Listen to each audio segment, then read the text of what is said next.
Hello, Brian here from CNCPlasmaInfo.com, and coming to you with a short little video today about my road fabrication tube bender and the custom cart that I set up for this tube bender. I get a lot of questions when people see it in the background asking some information about it, so I want to do a little quick video and show you what I had running. So like I said, this is the road fabrication tube bender, and this is one of the original tube benders that they manufactured. They've done a lot of updates and improvements since I've got mine.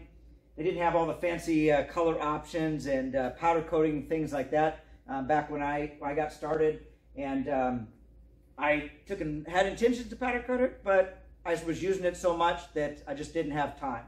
So what I did here is I got a couple tool chests from Harbor Freight and added them on here for all my storage.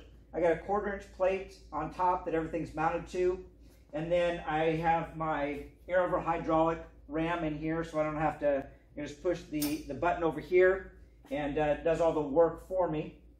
Back here you'll see Swag Off-Road. I've got their tube rolling machine mounted on this cart with the power on the back so I can roll it. I've got my hydraulic unit for doing dimple dies over here that you can get over at Road Fabrication as well. And then I've got my notcher, which I'll take and mount on the other side over here sometimes, or I mount in a vise, just depending on the shape of the tube. So in the drawers, I've got a couple things like these Pipe Master tools that you can take and help you to take and get your joints set right. I've got kind of a miscellaneous drawer, some of the manuals and things like that in here. And then when we get down here, I've got all my die storage in here. So we can take So you can see that all my dies are labeled, and then I can take and store them easily in here, and they stay organized for me. I've got pretty much all of the dies, all the drawers are full of dies, and you can see that I ordered an extra set over there so I can take and move things and adjust for that second bend and keep my center line without having to readjust and refine that, and that's been a big benefit for me. And you can see I've got just a couple dies in there for rolling things out, which I can do just about anything on the Swag Off-Road roller there. Okay, so here's a couple tools that I fabricated up. This takes and screws onto your tube, and then you take and have a place for mounting a magnetic angle indicator over here. Just a different version here, and then another version here, and you can see the angle indicator inside, so I can take and turn this on there and take and move it around and adjust. Here's another version that I purchased instead of making. And then one of the things that I did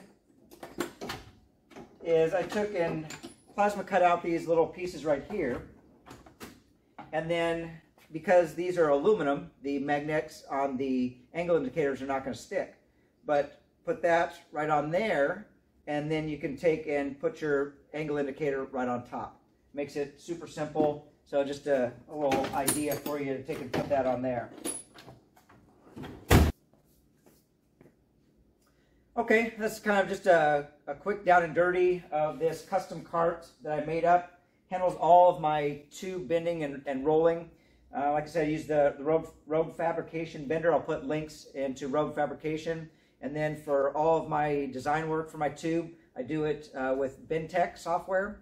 I have their Pro version, and that works great for being able to do anything from bumpers to full cages to, I actually use their sheet metal components a lot for doing up quick tabs and brackets. Works really good for the plasma. So if you do a lot of plasma cutting custom tabs and brackets and different hole centers and things for wheel spacers, something like that, their software has a really nice component in there for doing that as well. So if you have any questions, let me know. Thanks for watching.